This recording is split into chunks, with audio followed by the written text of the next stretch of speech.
Hi ladies and gentlemen, this is Tough Tony back again, and on this video I want to address two champions in particular. Former WWE champion Alberto Del Rio and current World's Heavyweight champion Mark Henry. Now, first off, I would like to hit on my thoughts about these two guys as champion. First, let's start with Alberto Del Rio.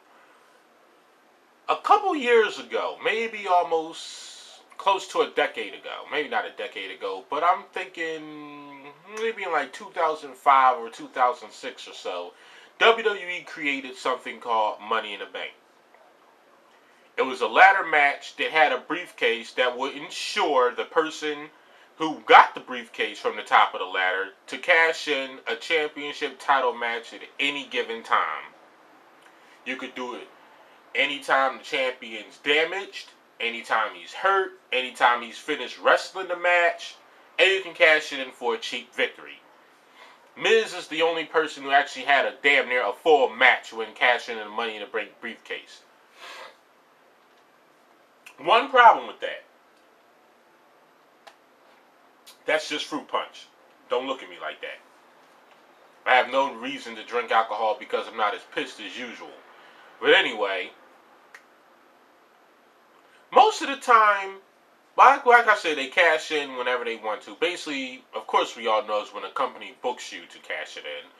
But then you have a bunch of people here. They're mostly the guy who draws the most money wins the Money in the Bank ladder match. The person who draws the most in the match itself. Like you have 6 guys, and the one who draws the most money usually wins. That's how it goes. Why is this a bad thing? It became a bad thing in 2010. When we didn't have not one, but 3 Money in the Bank winners. You had Kane, you had Miz, and you had Jack Swagger. It's just now that when WWE does these Money in the Bank ladder matches, they usually give the briefcase to someone who, first off, doesn't get over with the fans, someone who has not drew any money, and once they give them a nice little pity title reign, they bury them. Look at Kane. But Kane has been buried for years, not just last year. He's been buried for the last 7 years. Ever since they took the mask off, they've been burying him. Except for when he's whooping Shane McMahon and RVD's ass. Then you have The Miz. Buried the hell out of him. He was like the longest reigning WWE champion in 2010. They buried the shit out of him. Now he's wrestling for tag belts. He hasn't had a championship match since he lost it. And now he's back down to mid-card status. Then you have Jack Swagger. Do I really have to say it? Do I really? You've seen it on television. I really don't have to say what the fuck's happened to him. So then, lo and behold, WWE's fan base stretches all the way to the Lexington American fan base.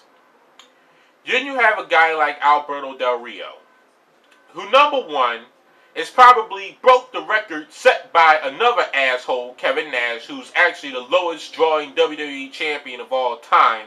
I think Alberto Del Rio has actually beat Kevin Nash out for that title. Alberto Del Rio is there for the sole purpose of gaining a Latin American fan base back again. You've seen Rey Mysterio get marginal pushes for world titles. You've seen Sin Cara, who hasn't lost a fucking match. And you have Alberto Del Rio, a guy who can barely cut a promo, a guy who can't wrestle, a guy who has not drew any fucking money as WWE champion. He hasn't drew any money before he was WWE champion.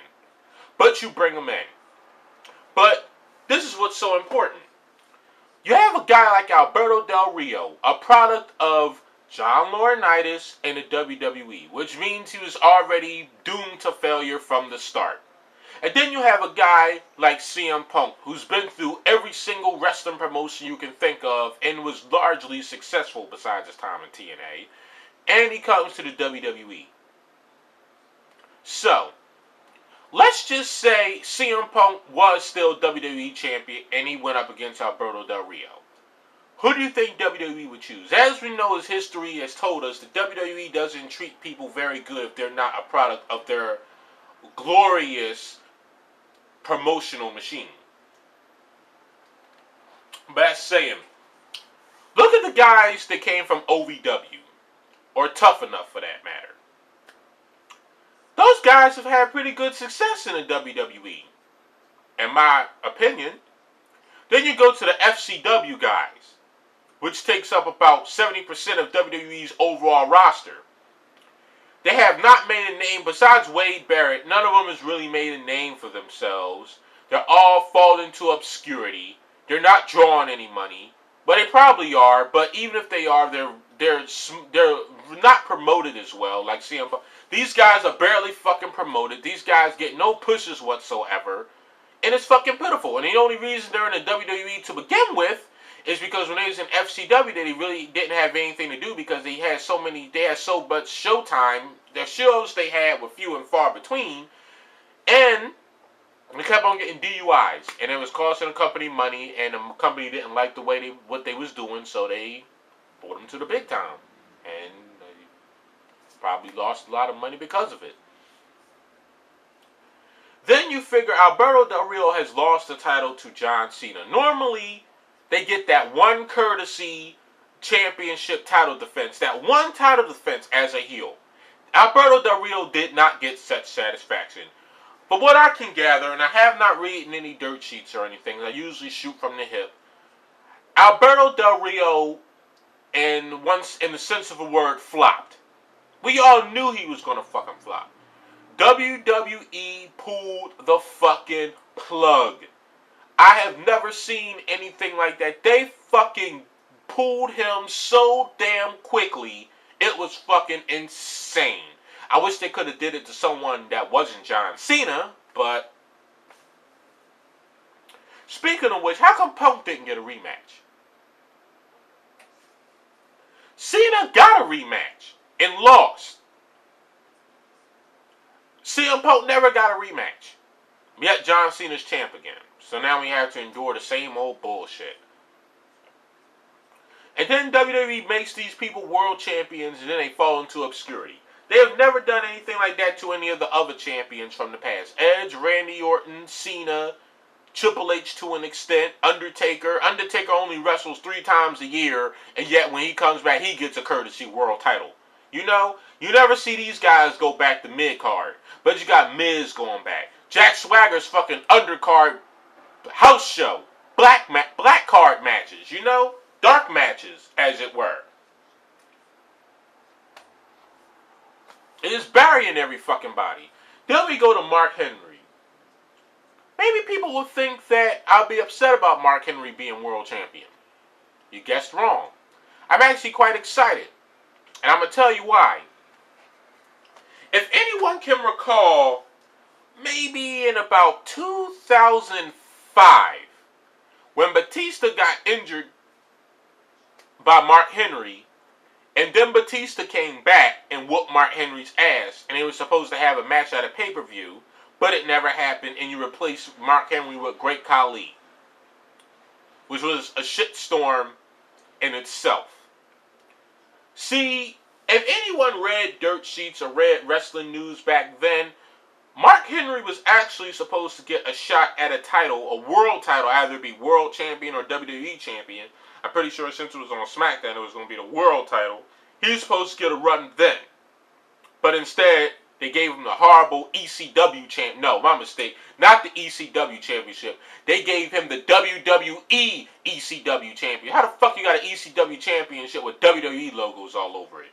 But anyway, what happened there? Mark Henry was supposed to be champion 6 years ago. But of course, Batista came back. He got that world title after beating Booker T, I believe. He got that world title.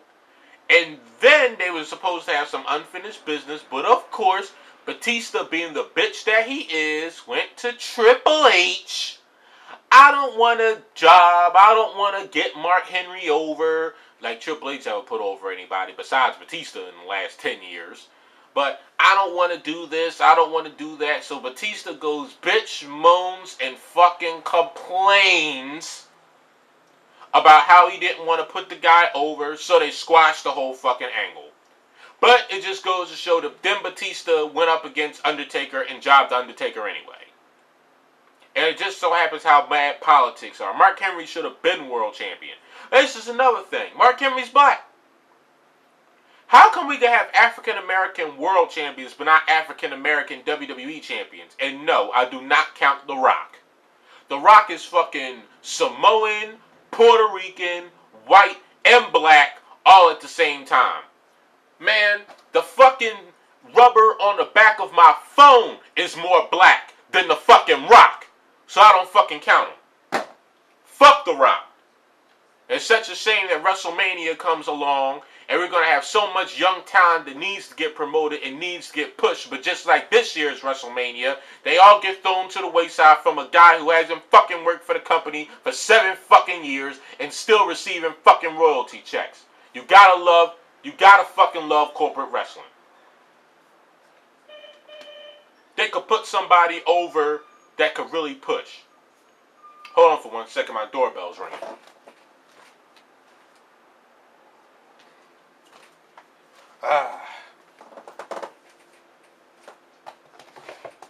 But that's all I have to say about. I'll be right back.